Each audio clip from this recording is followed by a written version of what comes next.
Welcome back to the channel. If the opening weeks of 2026 have felt like a financial fever dream, you aren't alone.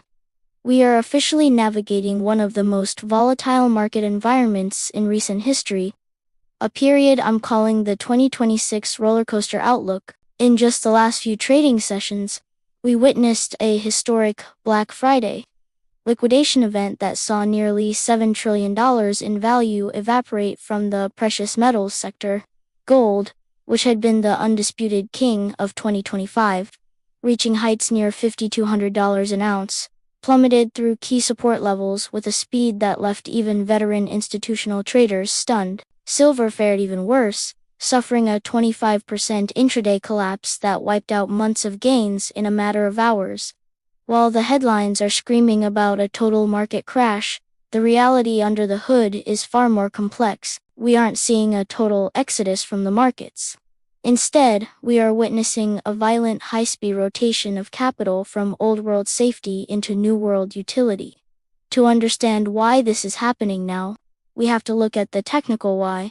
Throughout the end of last year, the metals market entered what we call a blow-off top scenario. Prices moved vertically, and the Relative Strength Index, or RSI, was screaming at levels above 85 on the weekly charts.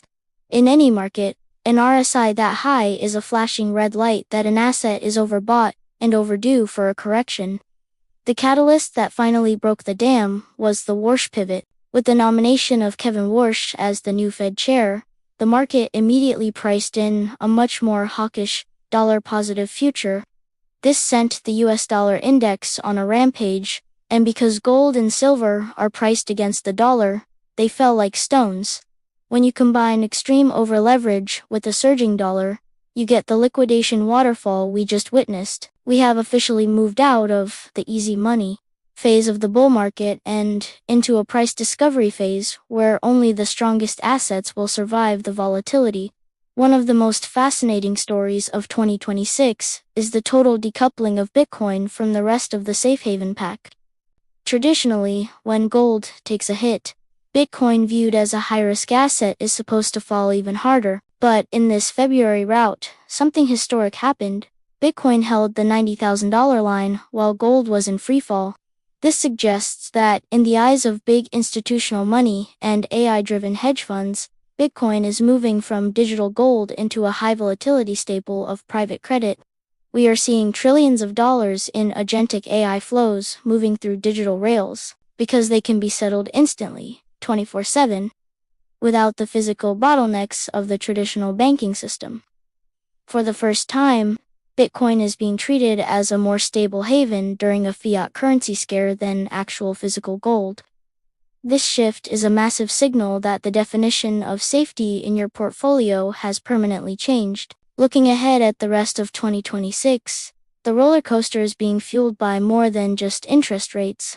We have to talk about the fragmentation of the global economy.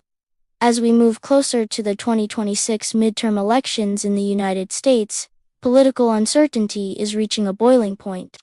We are no longer living in a unipolar world where everyone just buys US treasuries and hopes for the best. Central banks are now aggressively hoarding critical minerals and energy assets. This has created what I call a two-speed market. On one track, you have traditional retail and consumer stocks struggling under the weight of 3% sticky inflation. On the other track, you have the AI supercycle and defense sectors driving massive earnings growth. This widening gap is the engine behind the volatility. One day, markets surge on an AI breakthrough. The next, they dive on a trade war headline. So, how do you actually play this roller coaster without getting sick? The key for February and March is patience and surgical precision. For those looking at gold, do not try to catch the falling knife just yet. We need to see price consolidation and a cooling of the RSI before a new floor is established. For the aggressive investors, silver is currently in deep oversold territory, making the $85 to $90 range a very attractive speculative entry for a Q3 rebound. However, the most resilient play for 2026 remains in the policy-proof sectors. This means investing in energy security, defense, and the physical infrastructure required to keep AI running. These sectors are receiving government backing regardless of what the broader stock market does. 2026 is not a year for passive indexing. It is a year for active, informed decision-making. The roller coaster is just getting started, and while the drops are scary, they are also creating the greatest buying opportunities we've seen in a decade. Stay disciplined, watch the technicals, and I'll see you at the next peak. Thanks for watching.